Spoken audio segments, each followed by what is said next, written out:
Good morning and welcome to our Kuntres Hahispaalus class.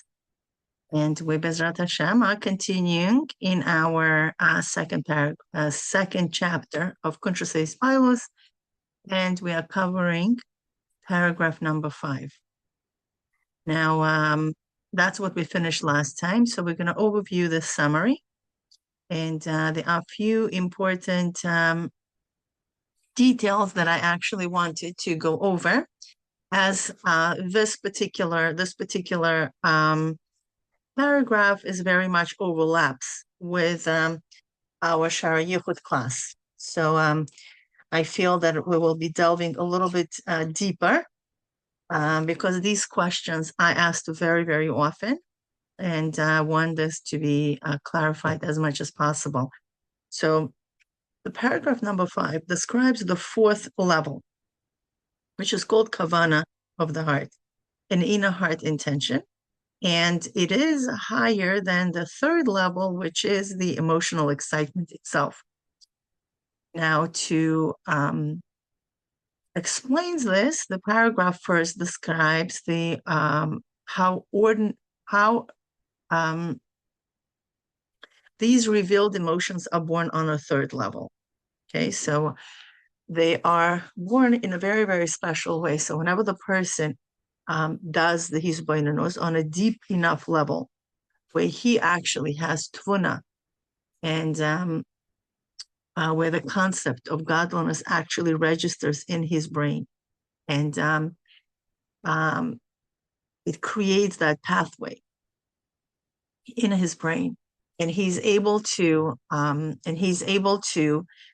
manifest it in his heart. That means he did deep enough hisbonenus. So this process is actually beautifully discussed, where the person has to stop the process of hisbonenus, okay, and has to retract. Now that seichel of katnos, moyach de katnos, it's also called moichin de yenika, is now a concept. He has to separate it from the process of hisbonenus. And when he does that he packages the seichel, and now this seichel becomes the source of his excitement. Okay, and that seichel is actually called bechein. Bechein is a conclusion. He has to stop the process of hisbonenus, which is his relationship with his parents, which are symbolically represented as his Abba ve'ima is his Chochmah and Bina. And when he does that, that allows him to now feel that separate identity, okay? And now he's able to born the midas, and he says, the pasuk uses the word ish is midas, and now he can have the relationship, right, with his dibur, right, which are his wife, so called, represented in that, and that's it, and nourish that relationship with his heart and midas, and the dibur that goes into maisa, and so on and so forth. Now, with all that, we see that that's the paradigm of the 3rd level. These are the rules of how the person on this level operates. So for that person, the relationship with his Chochmah and Bina has to stop. He has to derive a bechein and nurture that, and that becomes his point of inspiration, where the Hahispaalus is going to come from. Then the Rebbe takes us on a whole different journey of the 4th level. The 4th level is kavana shebelev, and it works in exactly opposite than the 3rd level. This is the beauty. So now the deeper the person goes into the hisbonenus process, the deeper he involves himself in the hisbonenus, the deeper he goes into the pnimius of Bina, and that leads him into pnimius of Chochmah, and all these beautiful levels are discussed in Shara Yichud chapter 1. Now, all that brings out a beautiful, beautiful relationship that the more he delves into Oneg,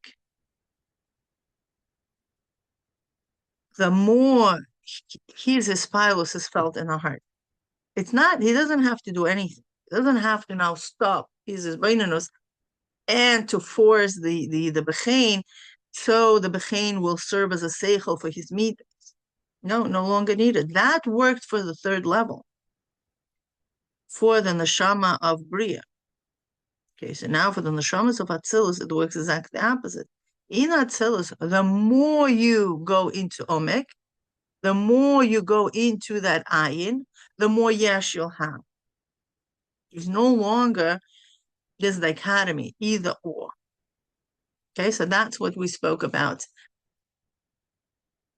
That's what we spoke about last time.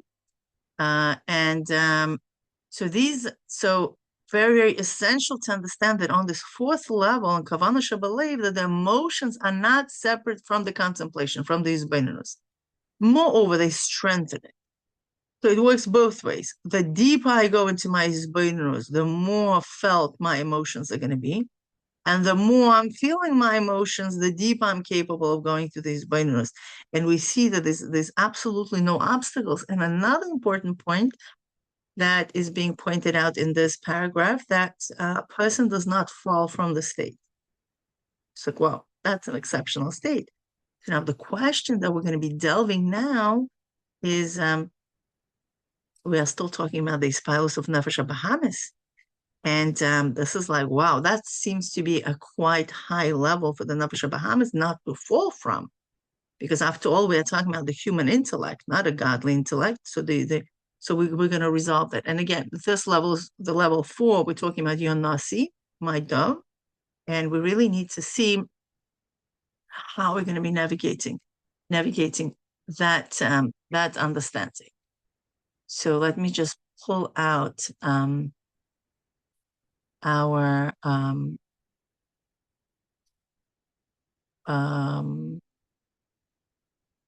Kuntres Hahispaalus Hebrew English one, and we're going to go straight into the text.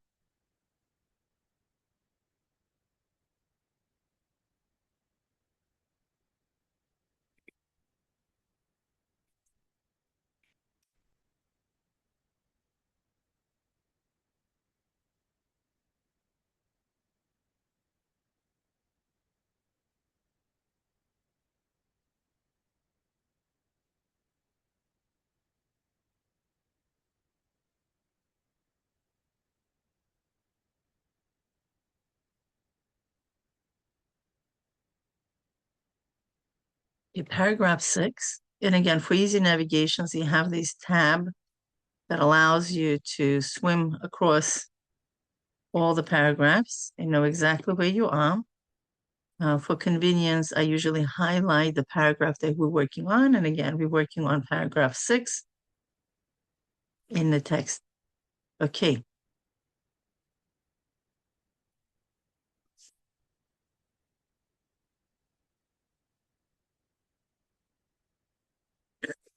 V'hine, ima she'amar Admor lamala, b'madrega hadalet, ein ze b'chinas Hahispaalus elokus mamash chol, shehu b'neshama elokis. From what the Rebbe writes above regarding the fourth level, that it is not yet true divine arousal, which belongs to the godly soul, right? So we want to understand, how is that possibility that our Nefesh Bahamis could have such high states of awareness? V'gam achar kach kasaf ach kol ze eino nikra Hahispaalus elokus shemitzad haneshama bilvad. And later as well, he writes that all this is not called divine arousal that steams, right, from the soul alone. Lo kosav kan b'madrega hehei. V'lo kosav kan b'madrega hehei. Now, in the fourth level, he wrote that, but yet he does not write this regarding the fifth level. Okay. Ve'ein ze adayin hitpalus shemitzad haneshama. And that does not say that this is still the arousal from the neshama that's coming. כי באמס הספלוס שמצד הנשמה היא למעלה אפילו ממדרגה האש הנפש הטבעית. Right? For in truth, arousal that stems from the soul is higher even than the fifth level within the animal soul. And this is very, very important to understand. Okay, so then what is it? Mashikosov Admor, right? As the Rebbe himself writes. So we have to say that derech efshar sheyesh hefresh ben madrega agama hagimel the nefesh hativis uben madrega hey v'hei. So it seems to me now, Rebbe is saying, by the way of suggestion, that there is a distinction between the third level of the animal soul and the fourth and the fifth level. So you need to understand what is that difference, the qualitative difference between the level of 1, 2, 3, okay, and the level of 4 and 5. Yeah, because they correspond to the level of chayei and yechidah. So we need to understand how that works in this system of. Now, the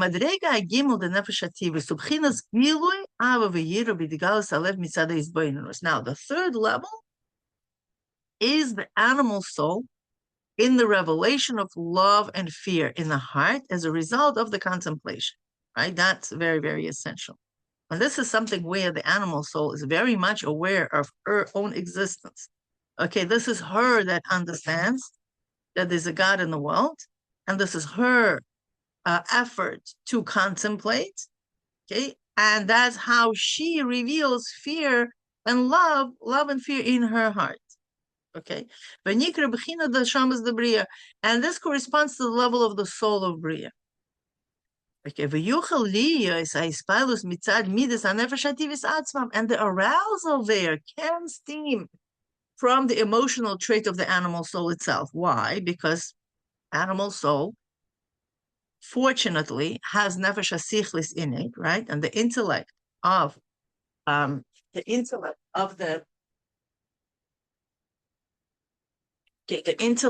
of the soul, the animal soul, was very, very different than the intellect of other animals. Human soul is very, very different. I'm talking about the natural soul is very, very different. And because it is very, very different, it could actually contemplate like any other person, right? How we grow as humans. We think, we go to school, we educate ourselves, and our emotions and our emotional traits automatically adjust themselves and mature based on our maturity of our brain. Okay, so that's just natural. That goyim also like that. There's no difference at this level. There is not much difference. What happens? So now, how is that an animal soul could have an arousal? Very simple. They're aroused because they are drawn after the intellect of the animal soul in the brain.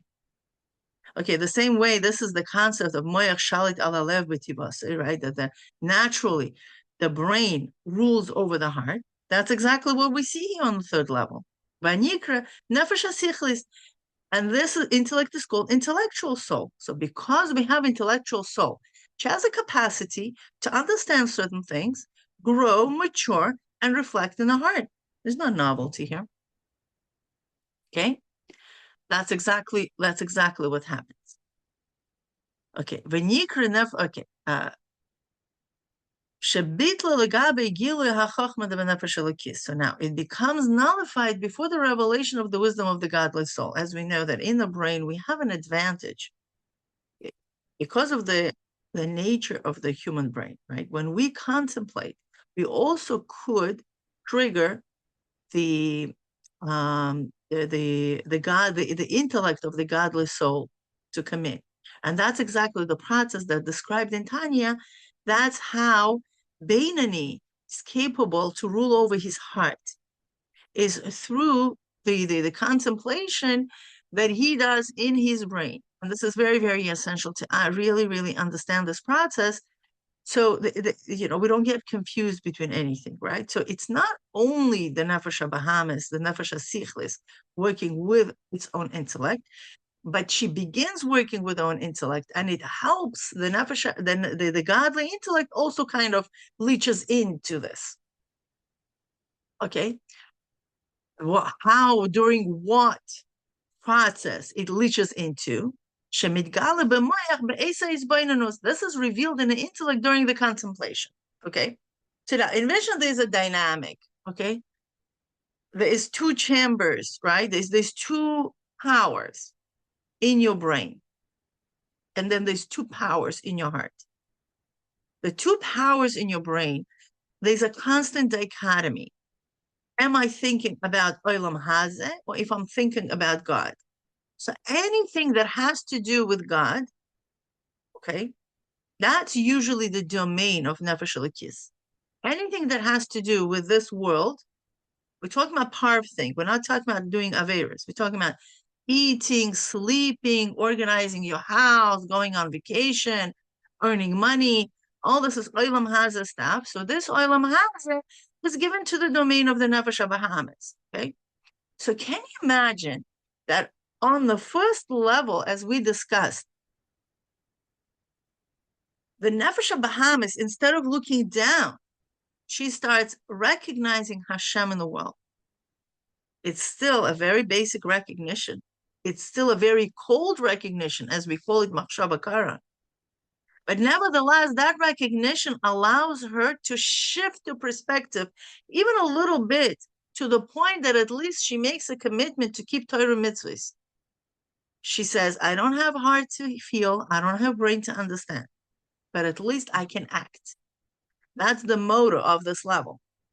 Okay, so she says, okay, I'm going to act. Amazing. It's on the level of action, and that's beautiful. That's the level number one. But that it becomes a merging point between Nefesh Elokis and Nefesh Bahamas, where on the second level, with a little bit deeper push and deeper contemplation, she is realizing that, hey, it's not bad after all to think about God. And look at that.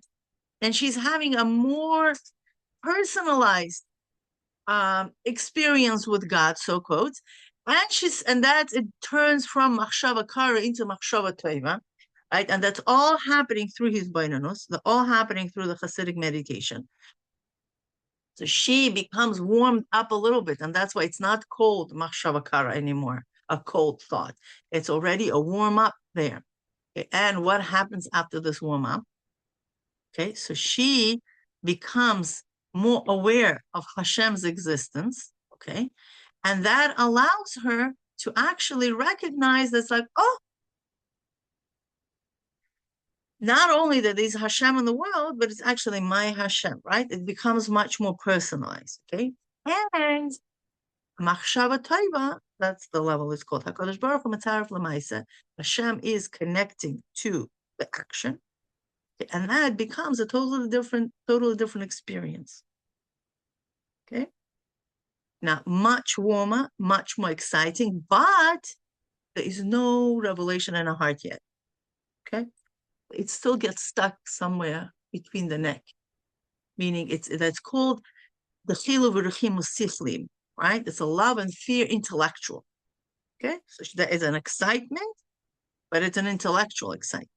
It's not felt in the heart yet. Now, the third level, Baruch Hashem, finally, on the level of Bria, the midas pass through Mitzad Garon, through the narrowing of the neck.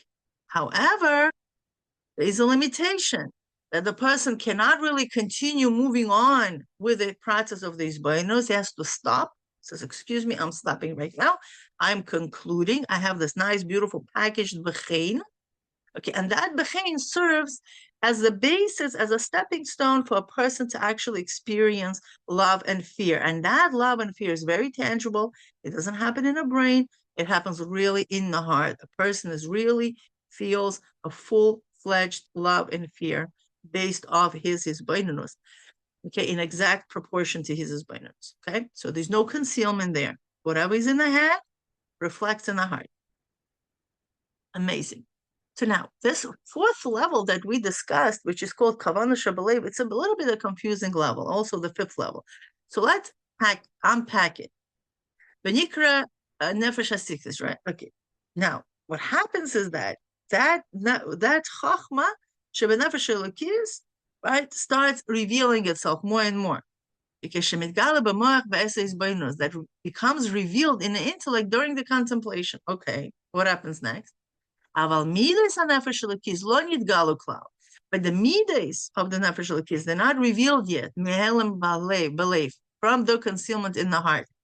Okay, so whatever the third level is experiencing, that's a 100% animal soul is getting excited. Has nothing to do with nefesh hativis, with nefesh elokis, because nefesh elokis is not ready yet to reveal herself in front of this animal.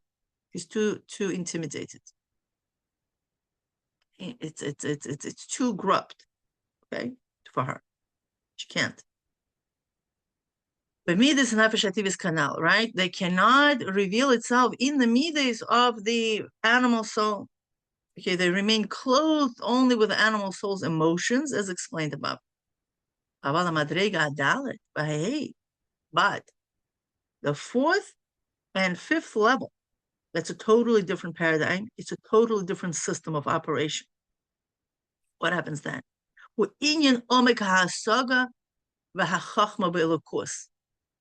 happens during the hisbonenus process, right? By contrast, right, the fourth and fifth level with an animal soul involve depth of comprehension. As we know, all those who are joining us from Shari Yichud class, Oneg Musik is a whole new understanding. That's when a person actually transitions from the own understanding of the intellect into what the intellect itself is all about.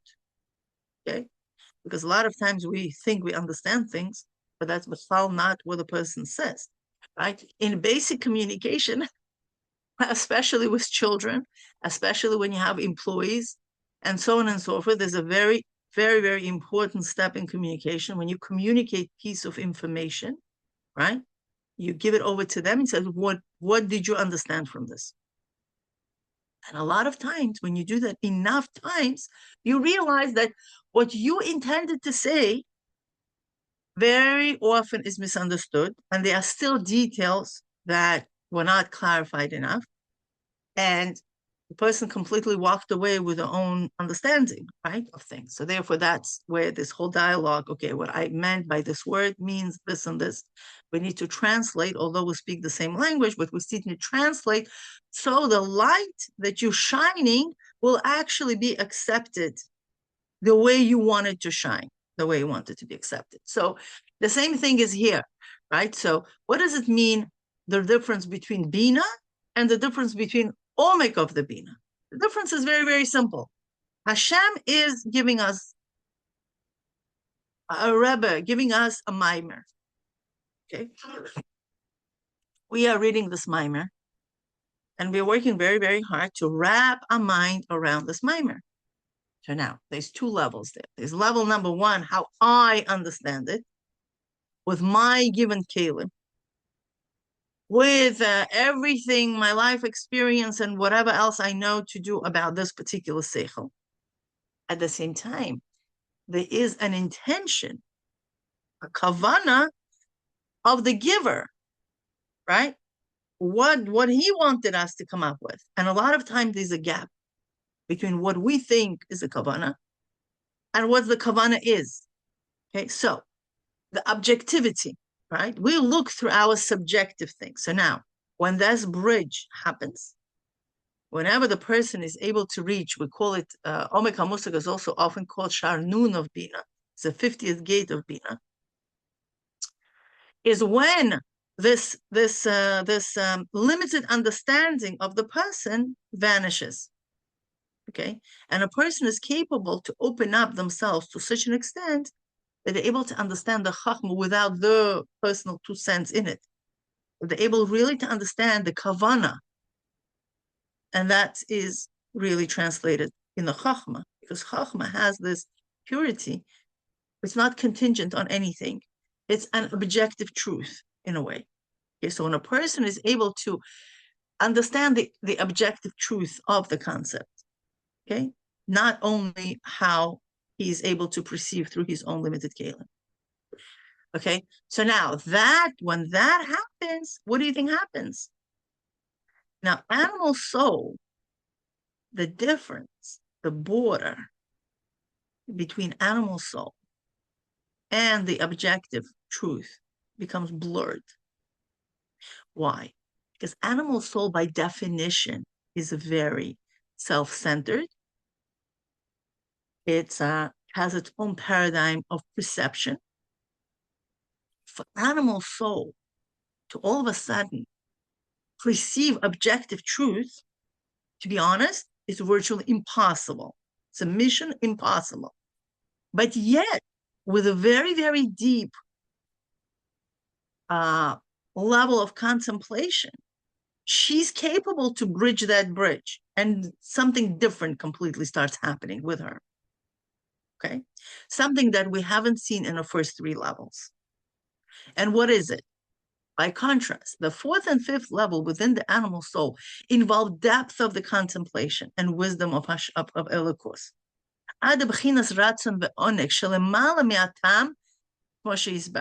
So now they are able to extend even further to the will and to the delight that's beyond reason. Okay, as it will be explained. So now that's like, whoa, because remember, Atzilus and higher than Atzilus, right, correspond to the level of Chochmah, the level of Rotzon, and the level of Oneg. Right, so these are the things that are. That's where the it's the objectivity there. Okay, so now that's like a very, very exceptionally high level for the Nefesh HaBahamis to be. And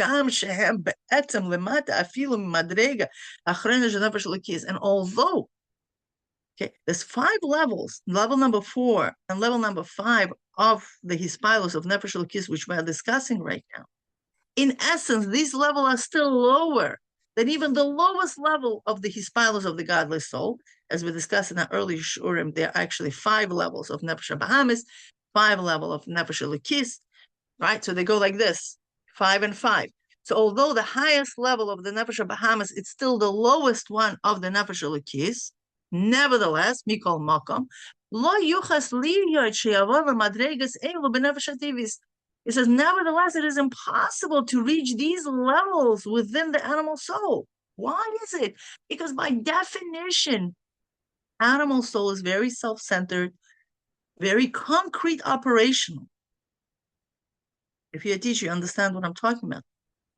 Concrete operational is that abstract ideas that have nothing to do with me and my personal gain are foreign to her. And then how is she capable of doing this? Right? There gotta be a divine inspiration in it that's pulling her through this whole process. So who is that? What is that? But okay, unless one has first reached these levels within the godly soul. So what is he saying? That nevertheless, it's still the lowest compared to the Hahispaalus of the Nefesh Elokis, but nevertheless, how is she able to reach it without touching the godly soul somehow? It says that is when the hidden aspect of the yechidah revealed within the godly soul.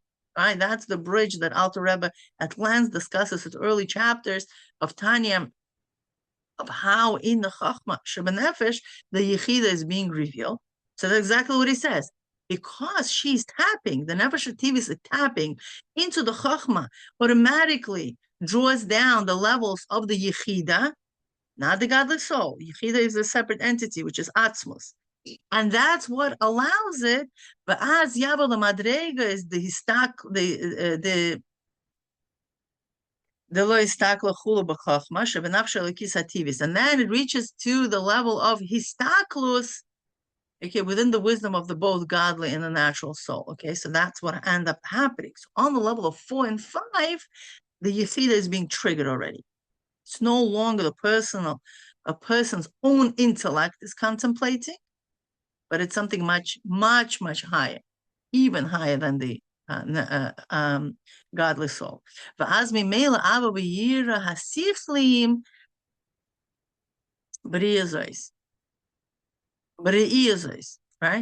At that point, the love and fear included within that vision. Okay, so she's being transcended into the level of a vision, histaklus, into the depth of godliness. Okay, V'nikra shall have it Yud K, and that's called the flame of Yud K. Okay, Penal, as it explained above. Not sure if it was explained above or we missed it, but I don't recall that shall have it Yud K is being explained above. Again, the divine arousal stemming from the soul itself. They also eliminate the animal soul. So what is he doing? Something very, very incredible. Rebbe Hill is describing a process where it again shows that the process of the hisbonenus is not a linear process, as we might think when we learn Shar Yichud only. Okay, so he's adding this like on one hand, it's Nefesh Hativ is doing all this as beautiful hisbonenus, and they're moving from level to level, higher and higher. Amazing, good for them. Okay, but on the fourth level, a yechidah is being triggered. A yechidah is being triggered. Okay, so then what is it? Is it the animal soul's Hahispaalus, or it's something else? It becomes something entirely different. It's where on one level, the Nefesh Hativis is being triggered, right? To do this, that's her doing it. It's happening in her, it's happening in the body experience. Okay. At the same time, there is this mixture of powers of her essence, which is yechidah shebenefesh, and at the same time, in the kalim of her brain and her heart. This is something incredible. Okay, so now what is it? I don't know. It's a level 4 and 5. We're still going to keep it that level. But we need to understand that ability to transcend our own limitation when it comes to the capacity of our brain to understand to transcend our own subjectivity doesn't happen, just with her own koiches. Okay, there is the essence of the neshama is already gets involved in this.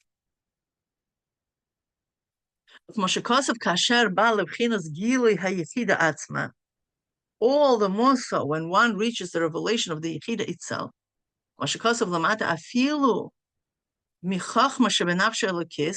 So as explained above, this is higher. Obviously, the yechidah itself, it is higher than the wisdom of the godly soul itself. Hahispaalus belev, mitzad atzmus Oneg Eloki. Then the arousal in the heart stems from the essence of the divine delight. She'ena murkav betam v'seichel klal, which is not composed of reason, of intellect at all. So once the nefesh elokis, once the essence of the neshama, okay, gets triggered, okay, and she gets involved, then there is no reason there. Then it truly doesn't make sense. Why would nefesh Bahamas be interested in this stuff? It doesn't serve her purpose, right? That's no reason for this. Why she's capable of reaching this level? Because of her yechidah is being triggered. Once yechidah is being triggered, people could do crazy things.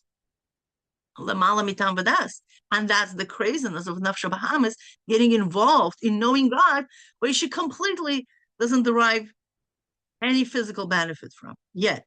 I mean, obviously, there's going to be benefit from it. Obviously, she's going to get addicted to God, okay, because the God is the ultimate pleasure. And she realizes it's much yummier than pizza and whatever, and a kavod and whatever else she's, might be addicted to. But we still see Nefesh Bahamas involving in these crazy things. And then the arousal is certainly the divine life itself, stemming from the soul. So all of a sudden we see, like from the level 4 and 5, it is not really clear what's going on there. Okay? And that's a good thing. But we still see that is the level of the neshama. Mitzad neshama. Rak shepoil benefesh hativis gamken. But yet it also acts upon the animal soul. So all of a sudden, animal soul becomes like this keli through which things starts happening in her domain. Until it actually affects the very physical heart of flesh.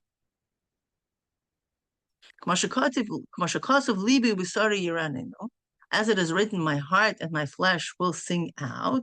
And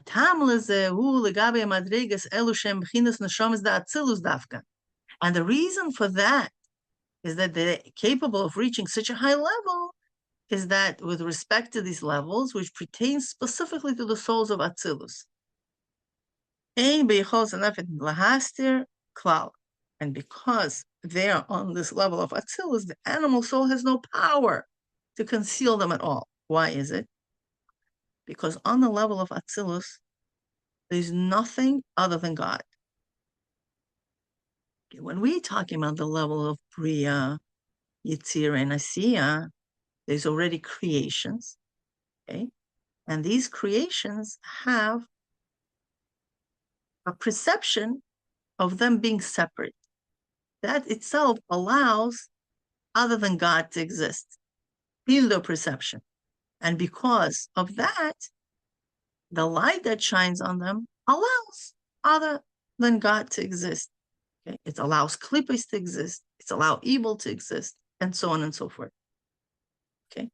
So now, once a person elevates themselves into the higher realm of perception, which is the level of Atzilus, right, where nothing but God can exist, not only nothing, but a self-perception is already transformed as well. Okay, a person does no longer sees themselves as separate from godliness. That's already a level of yechidah ilah. Okay, so once that happens, not only that a person sees himself connected to God, but a person starts doubting their own existence. Because that's already a very high madrega, where they are in a state of ayin. So that completely nullifies any existence other than God to exist. And they understand that the only true existence is God. So therefore, there's no klipa could exist there. There's no opposition to godliness could exist there. Okay? And that is the level of Atzilus. Okay, and Nefesh HaTivis now has no say. She's transformed, basically. Okay, the difference between Nefesh HaTivis and Nefesh Elokis becomes very, very blurred. There is no boundary anymore, at least as thick as it used to be. Oh, there's no boundary. She's refined. What really bothered Nefesh Elokis to begin with? Why she couldn't share the room with Nefesh HaTivis? Okay, because Nefesh HaTivis was occupied with self, was occupied with Olam Hazeh stuff. And it bothered Nefesh Elokis. She's like, I can't. She's this refined princess that only what she knows is Hashem and nothing else. And this animal is sitting in her room and she can't handle it. So that's why she goes into hiding. Okay, but to yechidah, okay, she's so connected with God. There's absolutely no coarseness of nefesh habahamis. It doesn't hold any space in her consciousness because she's so ultimately connected with Hashem on such an obvious level. So who is this nefesh haTivis? She does not exist. With all her grubkai, she couldn't care less what nefesh haTivis has to say. It's Nefesh Elokis that gets offended. It's like, oh my gosh, because it takes place. Because let's not forget, the Nefesh Elokis is also a creation. Okay, so creation have relevance. Yechidah is not a creation; it's an extension. So yechidah has no problem. She doesn't even see none this, not this one. Okay, so then once the yechidah gets triggered, okay, and she elevates the perception of the Nefesh HaBahamis. Nefesh HaBahamis goes full force on the fourth level. She goes full force for Hashem. Obviously, her meters are going to be refined, right? Because remember, the more she contemplates, the more she feels in the heart. Okay, so there's no room for her to act in opposition of godliness if all what she perceives is godliness and only godliness, right? That's just not going to happen automatically.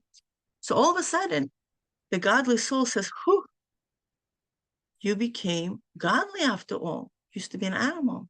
Look at you. So now she has no problem. They're speaking the same language now. Okay. So once the Nefesh HaTivis rises to that occasion, now she has the benefit of hanging out with Nefesh Elokis. Now, Nefesh Elokis doesn't feel intimidated by the lack of refinement of the Nefesh Bahamas. So now she could fully express herself. Oh, that's amazing. What happens? So what ends up happening, there's a huge transformation on level 4 and 5. Therefore, the emotional traits of the godly soul are revealed. So the arousal is truly divine life itself. So that's what we're doing. Paragraph 7. B'ezrat Hashem, next class. Okay. Whew, we did it. Oh, the user is asking, how do you get there? How do you think you get there? Come on, let's hear the group. We just spoke about it. How do you get there?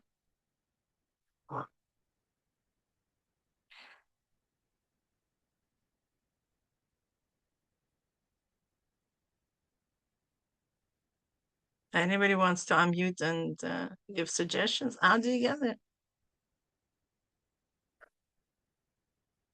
I think through hisbonenus, right? What is that? Through hisbonenus. Exactly. That's how you get there. There's only one path. Welcome to Chabad. Chabad gives only one answer. How about, like, can I have an example? Like, what type of hisbonenus? Like, what does it look like? Okay, so hisbonenus is a whole process of understanding how Hashem creates the world. So you study a mimer and you contemplate. You contemplate, you contemplate, you contemplate. So these 3 stages of hisbonenus, right? As I posted in a group, I don't know if you remember, I believe it's Chav Tammuz, the 20th of Tammuz, Hayom Yom, talks about the 3 stages of hisbonenus. Stage number 1 is just an intellectual, putting pieces together. I mean, you have to use a brain. You can't do hisbonenus with other than your brain, right? Because that's how humans operate. That we operate through our brain.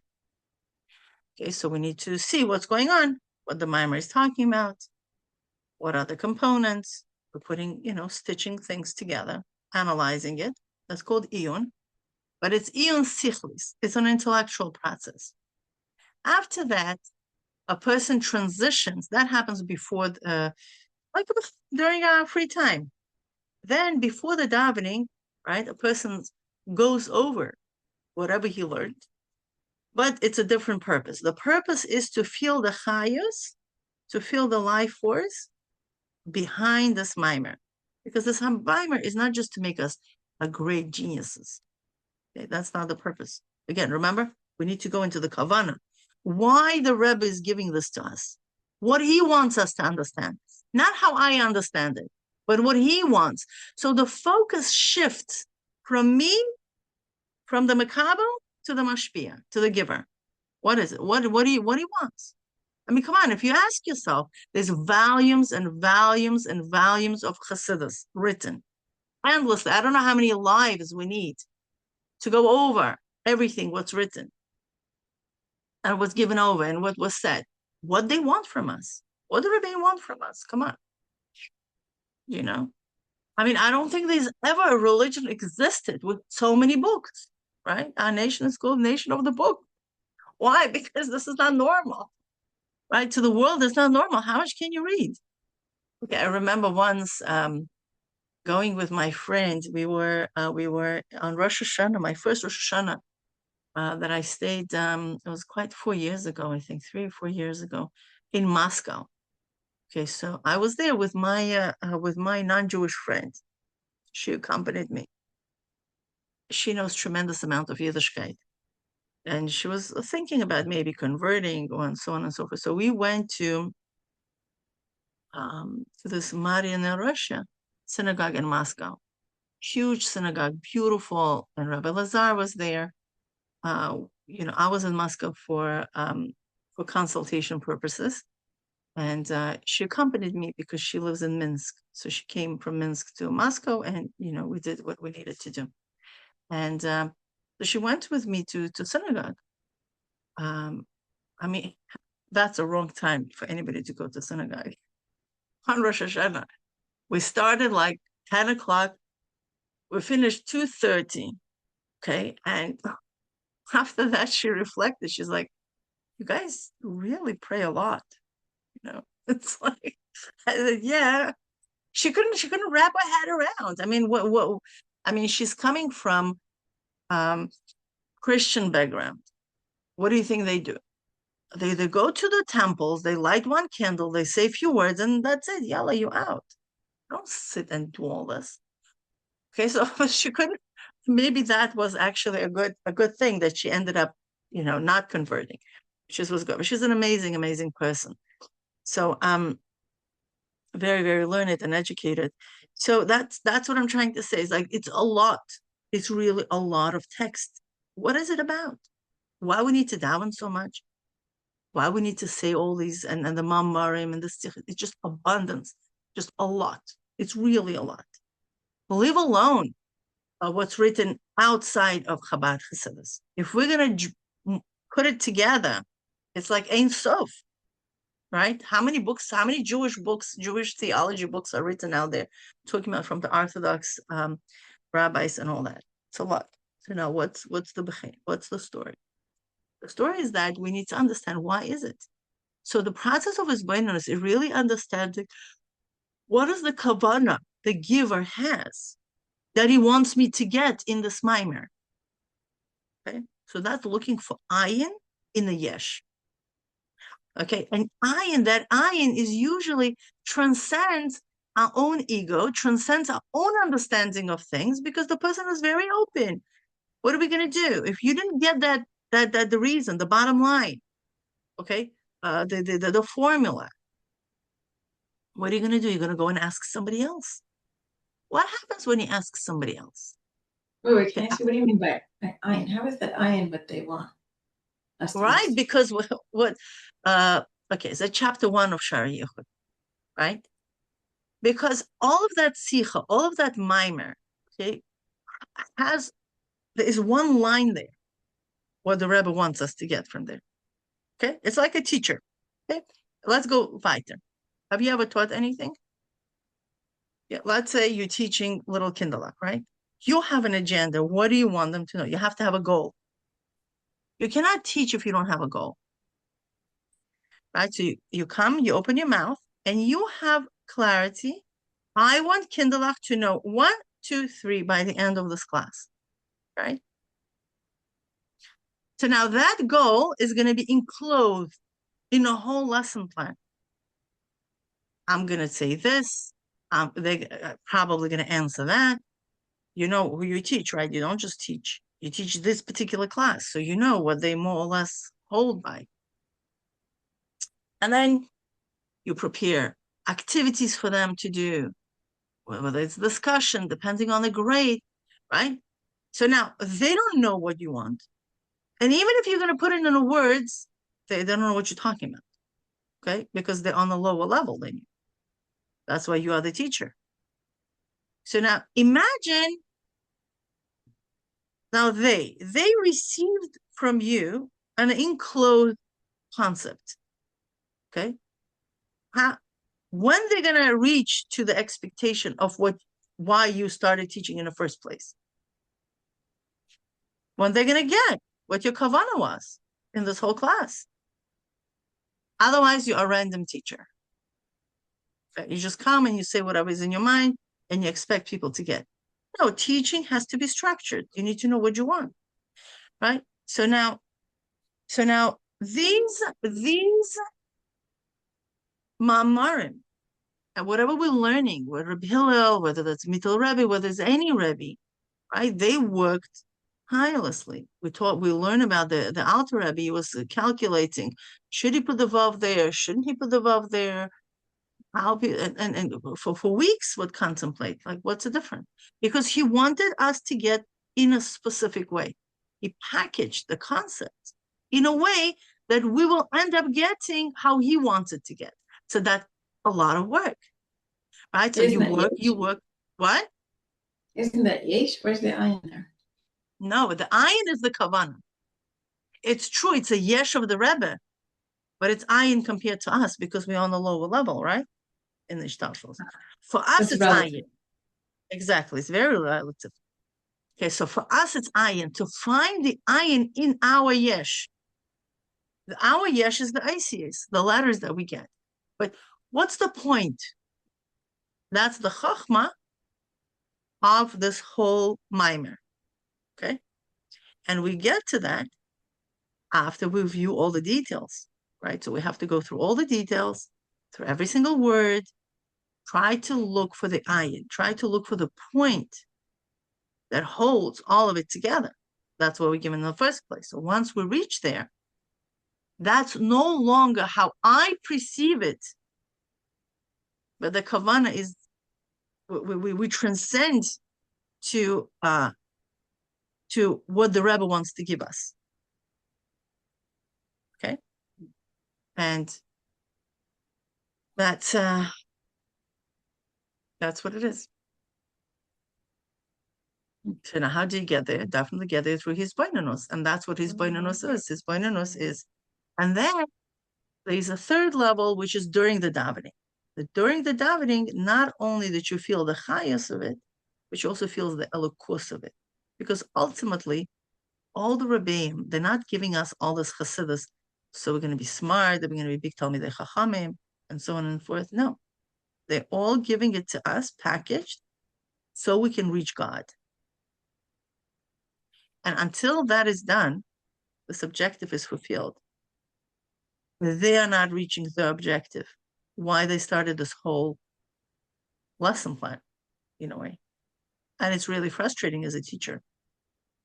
Okay, when you prepare and you give and you explain and you provide supportive materials and you bring, and kids still don't get it. And you question, it's like, okay, what can I do better? Okay, another sikha, another mimer. Then you reflect, did they get it? Did they get it? No, they didn't get it. Again, right? So as teachers, we could really feel the frustration of our Rebbeim that they not get it. And when they get it, it's celebrated. Oh, Baruch Hashem, Nafal Simon, right? You got it. Okay, and that's, what did they get? They get that connection with God. The bottom line, the Rebbeim wants us to be face to face with God and realize who we truly are, what is our potential, what we can do, and how we can grow. And until then, they're not in the menucha. Because as teachers, as a faithful shepherds, if we're not getting it, who Hashem is gonna ask from? From them. Are they good teachers? And so from the ayin, you can get to Hashem? Oh, for sure. Sure. From the state of ayin, that's where you feel the chayus. Remember, ayin is on the level of chochmah. Chochmah is on the level of chaya, right? You reaches your yechidah. That's a higher than chaya. Sure. Because that's how it goes. Yesh, ayin, yesh. Okay, we learned it in one of the paragraphs on first chapter. Rebbe Hillel explained it very, very beautifully. Yesh amiti, ayin, the second level, hakolol beyesh. Then there's ayin, makor leyesh. And then there's yesh nifrad. That's the histalshalos, how it goes. Okay, but to reach that first yesh amiti, a true existence, which is Hashem, we have to go through 2 steps of ayin, and we are yesh nifrad, right? So in order for us, in our consciousness, to reach to the ayin amiti, we need to go through 2 stages of ayin. Which is what? which is the Chochmah and the Rotzon. I mean, to understand what the Rebbe is saying, and then the desire not to only get on, yeah, for sure, because it's not only an intellectual understanding, it's not enough. Intellectual understanding is not enough. What is? We need to understand the pnimis of the kavana, and the pnimis of kavana is how to bring this Jew to God. That's how they do it. That's the pnimis of kavana of every single mimer. And if it's not reached, it's a problem. On the end, on the Rebbe's end, it's a problem. So through what we just read, like how could we get to Hashem? So I'll tell you what it is. There is hisbonenus in seder histalshalus, right? This specific paragraph that we just read, it's not the hisbonenus in seder histalshalus, right? It's a supplement. It's a like an enhancement into a bigger structure. Okay. Also, Kuntres Hahispaalus serves for us as indicators when we begin the process of hisbonenus, which is described at length in Shar Yechud. Okay, that's called Kuntres Hahispaalus originally. So the Kuntres Hahispaalus is like a manual in a way as to what happens to you when you go through hisbonenus. And we already studied the 4 levels. So it's like that. This itself will not help you to do the hisbonenus, because that will help you to understand what is going on with you while you do the hisbonenus, which described in Shar Yechud.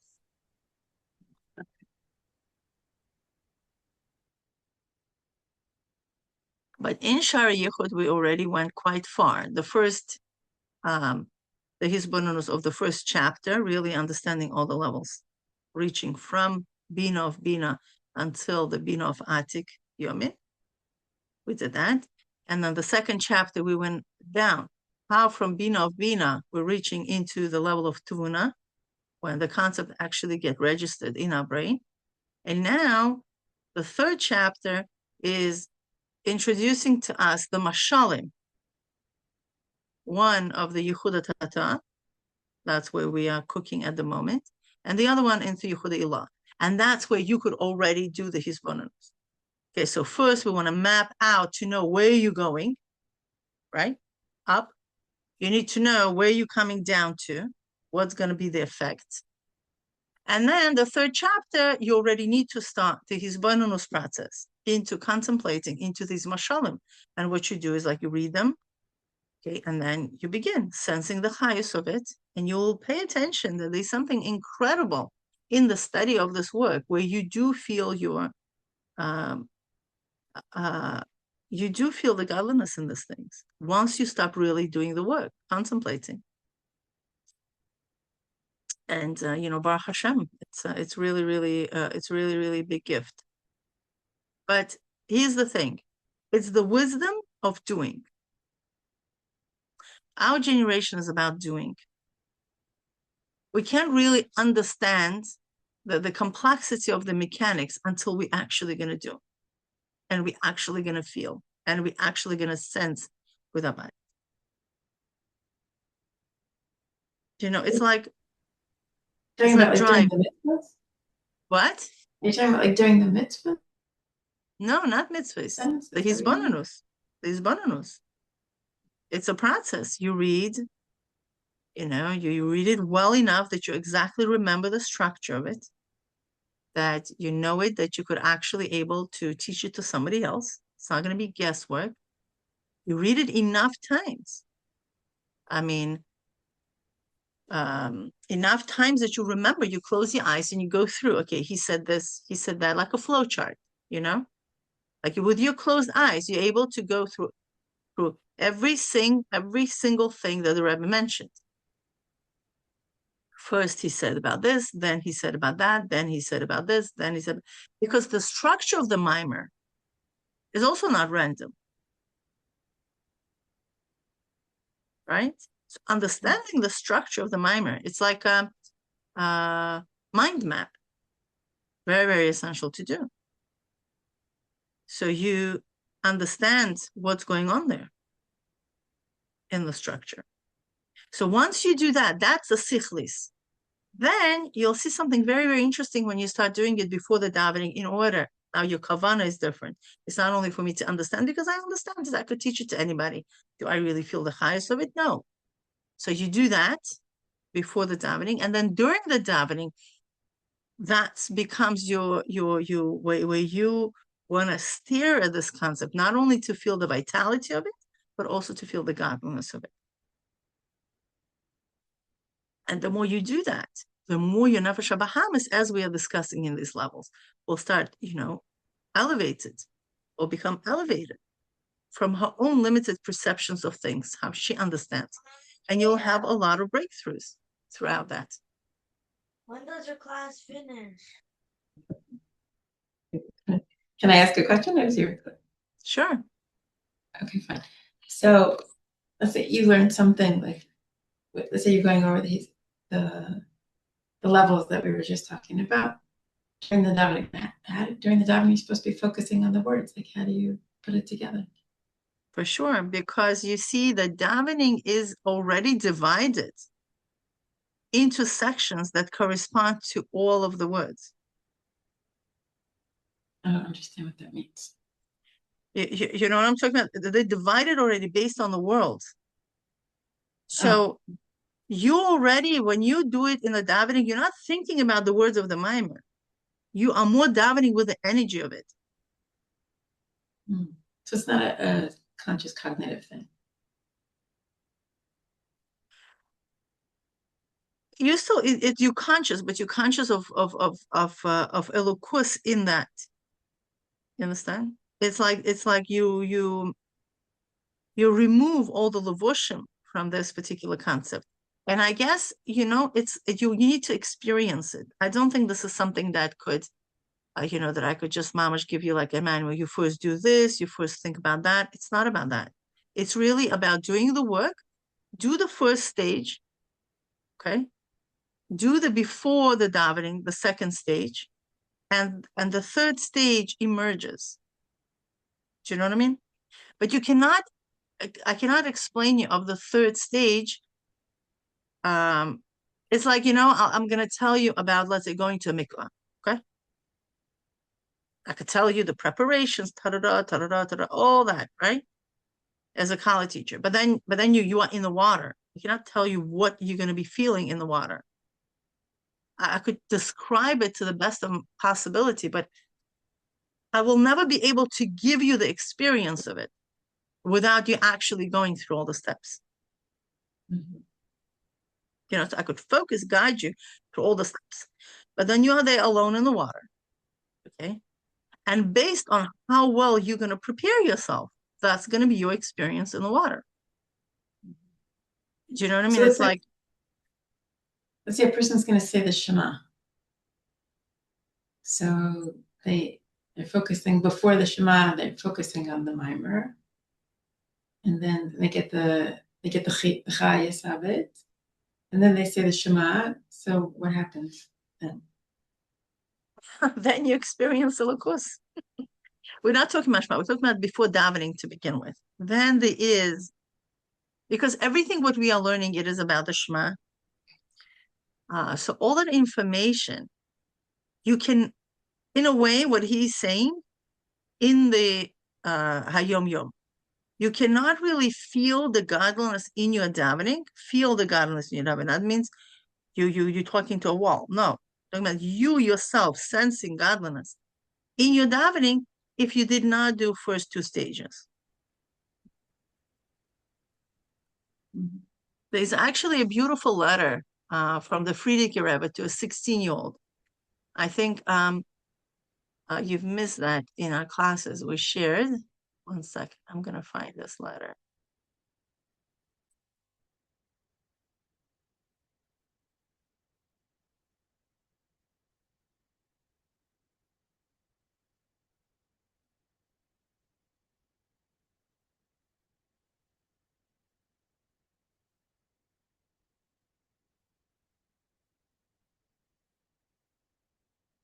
About hisbonenus. It's actually very, very beautiful.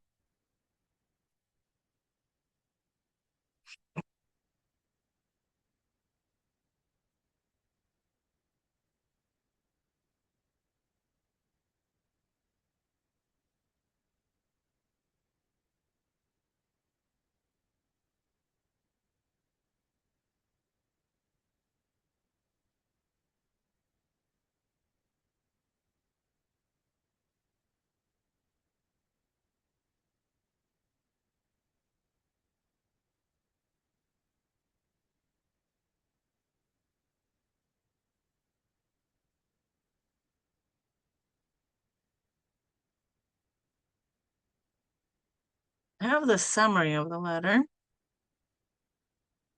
Well, I share that.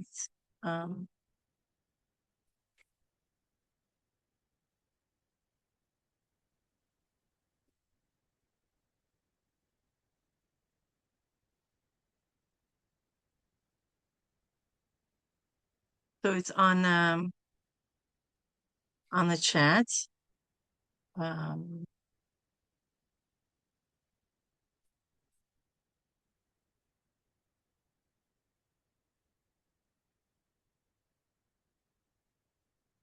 Okay, I found it. The letter of the Frierdiker Rebbe about the hisbonenus. It's a long letter. It's definitely something that requires hisbonenus on its own. But the Rebbe there describes the process to a 16-year-old girl. Okay, so that's, I think, very important, that he assumes, okay, and he trusts and he believes that a 16-year-old girl is actually capable of doing this type of work. So it's not like, to a bacher, who knows what, and it's really, really beautiful. I'm going to share this to the WhatsApp group as well. And Bezrat Hashem, I'll add that in our email for those who are going to be watching this recording so they know what is this letter. And the other one is a summary and a worksheet that you could actually work with yourself to see if that's something that helps you to settle the concepts that are discussed there. It goes into this whole process of that there's a machshava, dibur, maseh, and in the machshava there's a maseh of the machshava, there's a dibur of the machshava, and then there's a machshava of the machshava, and the importance of really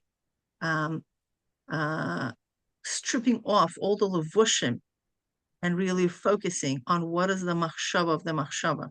This is the kavana and how to access that. It is a mental process, and it is, quite a known process. So you could study this letter, and that's definitely will serve you as a guide as to what is the hisbonenus and how to do it. Now, question. Sure. So that's like within the davening, and our goal also though is to be able to see Hashem within all of life, like in every place. How do you get there? So I would tell you, it's actually discussed in the we need to begin shifting our consciousness, right? If it's only going to be during davening, first of all, we daven 3 times a day. So in between, we survive. Meaning, let's do the davening properly. Okay? It's not like you do once a month davening and then you're figuring out how am I going to be, doing it the rest. Well, let's do the davening properly, and then you'll see how in between, once you bring your consciousness to the proper place, in between, you'll see that it's going to be different also. But first, begin somewhere. Okay, this is the process. This is the way I begin. And you do it on a level of maise. Even the haskala, even the contemplation has to be done in a way of maise. This is the avoid of our generation. Actions. Literally. It's not about how do you feel, how you don't feel, and all that. Not that you need to neglect your feelings, but if you really want to see a difference in how you feel, you need to act, regardless of how you feel. I know it sounds like a twist of words, but it's that's just how it is. It's a malchus. You don't wait for inspiration. You don't wait for excitement. You don't wait for, for somebody to elevate you. Avoid the b'koach atzmai. This is something that the Rebbe established with the first mimer that he gave us. That in our generation, it's going to be you guys are doing job. And it's something that we have control over. Like, because for sure, you have control over your thoughts. I mean, sometimes, but potentially. So bring it into actuality. But You'll like, be you know, surprised. I mean, let's not get too fancy with Hasidus. Now, even with psychology, they saying that we have full control over our thoughts. These are goyim saying. I'm not talking about, a mimer or something like that, esoteric, but physically. We have a capacity to control every single thought that enters our head, whether we're entertaining it or we are blocking it. And believe me, it's scientifically proven that when people prune their thoughts and they choose what thoughts they're going to entertain and what thoughts they're not going to entertain, emotionally, they do much, much better. We get sick from the way we think. We get, we get ourselves into a lot of problem, health-wise, wealth-wise, and relation-wise, just because we just operate on default.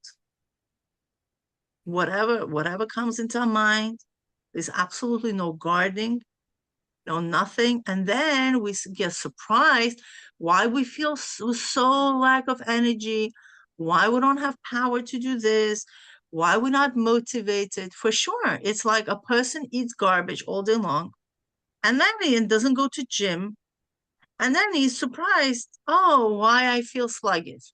Well, whatever you put in, that's what you get. Right? Nobody's Right. gonna nobody questions that.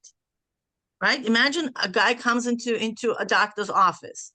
Okay, I eat French fries in the morning. I don't know, cheeseburger or hamburger from McDonald's on lunch, and I eat noodle soups in the evening. I don't have energy. Duh. Yeah, you eat garbage, you're gonna feel like garbage. Nobody questions that. but you know what I'm Reality. wondering is that The same thing is to the mind. The same thing. We entertain garbage thoughts and we expect to get quinn results about how we feel about the world and manifestations and everything else, what everybody's talking about. It doesn't work like that. You watch what you entertain in your mind. You watch what you eat in your mind. There's a thought diet. What do you allow and what you don't allow? Pass through your gates of your mind. And when you have control over that, then you'll feel much, much better. It's a guaranteed, because the heart reflects on what goes on in the mind. And more, we condition our body to feel a certain way. Right? Obviously, there's going to be a break-in period, right? With withdrawal symptoms, with real withdrawal symptoms. But if we're able to stand for it, to understand what is our purpose, and what thought serves our purpose, and what thought does not serve that purpose, and stay very committed to it, I guarantee you, 7 days, you're going to be a different person. 7 days of conscious living. All the feelings of guilt, feeling trapped, feeling unworthy, and all that garbage that we feel could be, it's the same way how a person who feels the way they feel twists in the diets, right? I'm going to give them a tremendous amount of energy. Definitely after 40 days, literally guaranteed. If you eat proteins, you eat healthy proteins, healthy fats, blah, blah, blah, you go to dietitian, it makes total sense, right? That with drinking, Rebbe says it, with drinking, proper eating, proper drinking, and proper sleep, our bodies are completely transformed. That's where the health begins. And the Rebbe says it very clearly. Health is not about, all kinds of fancy things. Health begins with basics. What do you put in your body? What do you drink? How much you rest? And what your physical activities are. It's very simple. It's as simple as math. Okay. But I want to know though, with prophecy, you can't call it upon yourself. The Hashem has to bring you in.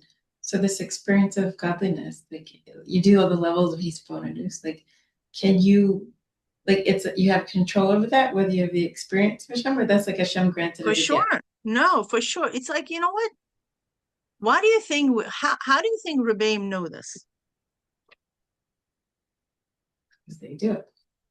How? How did they know how to do it? No, I'm talking about like all this, like for example, this letter, all this process of hisbonenus. I didn't make it up, by the way. Like I wish I could, but I'm not, I'm just giving over what I've read. So how do these guys know it? How these Hasidic masters know this information? Saying Hashem taught them or something? For sure, it's in the Vua. What do you think? It's in the So what? this is what Hashem is telling us. And he wants us to meet in the middle of the way. He's waiting there. He has like it's like a meeting point. I know. Give me a few more minutes. It's like a meeting point. It says, you know what? You want to meet me? Hold of grocery. I'm going to meet you there. And we are debating whether we should get up, get dressed, step out of the house, and walk till there. He guarantees here, look at this. He says over here, right? Level number 4 and 5, it's where already your yechidah kicks in. Right? He's saying it. It's his guarantee. It's Rebbe Hillel's guarantee. Where do you think he's getting it from? He said, I get it from the Rebbe. He's giving us, he's explaining us what the Mittel Rebbe means in Kuntres Hahispaalus, chapter 2. Okay. So, and then like, and we're like, are you really going to be there? I mean, like, or not? Get level number 1, 2, 3. You'll see for yourself if you're going to be there. Right? I mean, for me, Rebbe Hillel is good enough. He's getting it from the Mittel Rebbe. Mittel Rebbe mentioning it, he's getting it from God himself. I don't know.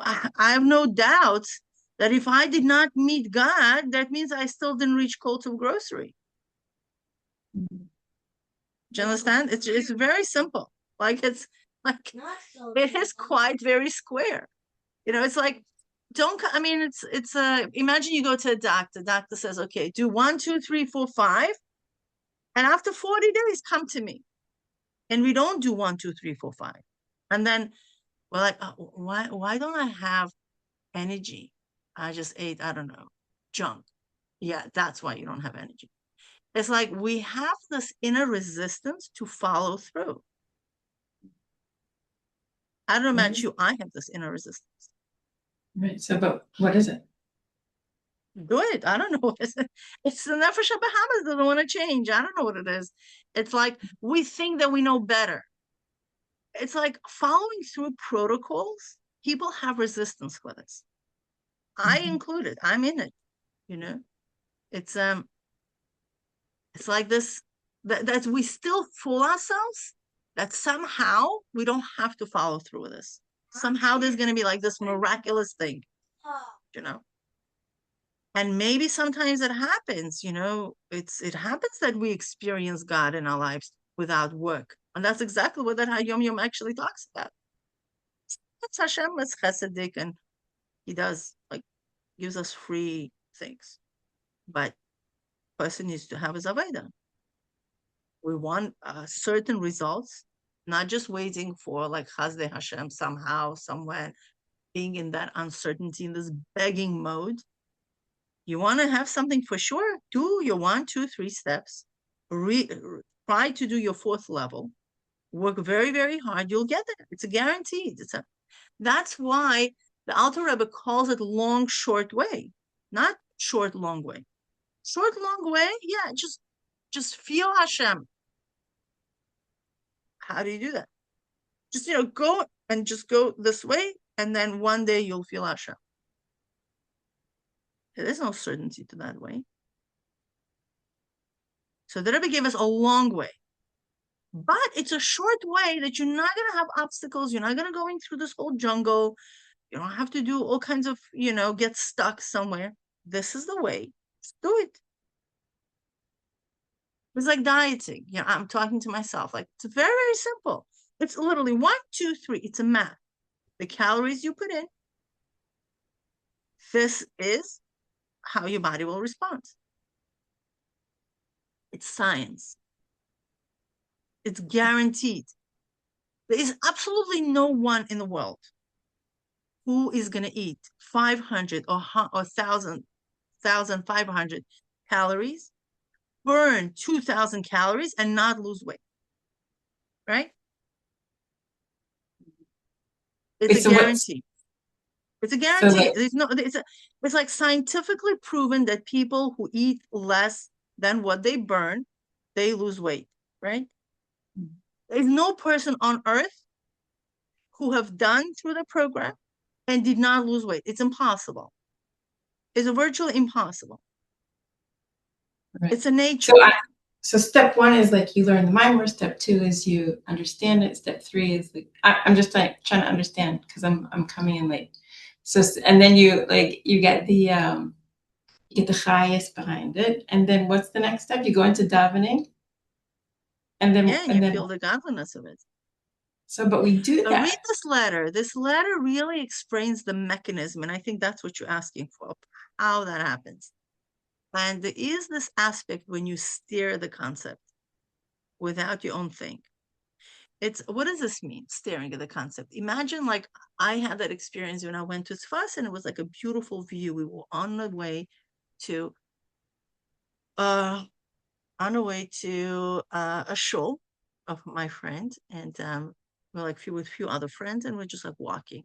And as I was walking, I saw this beautiful scene, and I was completely lost in it.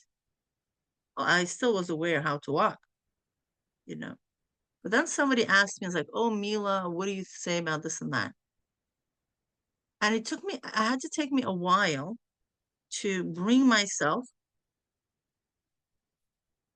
down to like really respond to what they were talking about. I don't know what they wanted from me, right? So then I really understood what this letter of the Frierdiker Rebbe means. It's something which is called hisbonenus. It's staring at the concept. It's really teaching your brain how to stare the concept, not understanding the concept. You already done it.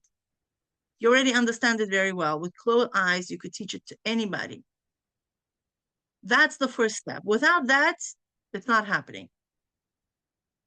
Okay, don't fool yourself that, you're somehow gonna, do, and then you yourself don't understand what's flying in the concept. I'm sorry for being so clear. You need to know what the mimer says from the beginning until the end very well. Okay?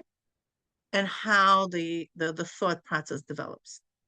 There's no way of escaping that. After that, you steer the concept.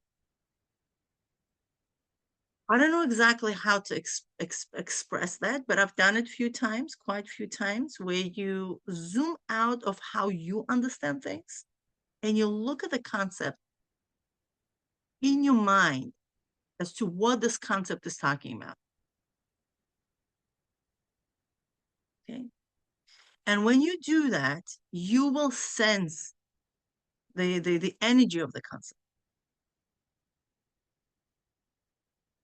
That's so far to where I've got with this work. And then that energy is something very, very unique. Very, very unique. It will carry with you for a very long time. Now, my problem is that, I don't know how you guys, but I'm being very, very open, is that when you do have that experience, okay, it takes me a long time until I feel completely energetically impoverished, until I will recognize that that's what I need to do. And then I'll do that again. I don't find myself disciplined enough to do it every single day. And that's, I think, a biggest problem. So that's something that has to be done on a daily basis. Very, very essential. So we don't go this ups and downs. You understand what I mean? So there's something to build on. Mommy. Okay. My kid is calling me. I hope this is shine some light. It's very nice. Thank you very much. Sure. Okay. Bye-bye. All the best. Thank you. And thank you for joining. Thanks. Okay, bye. All the best.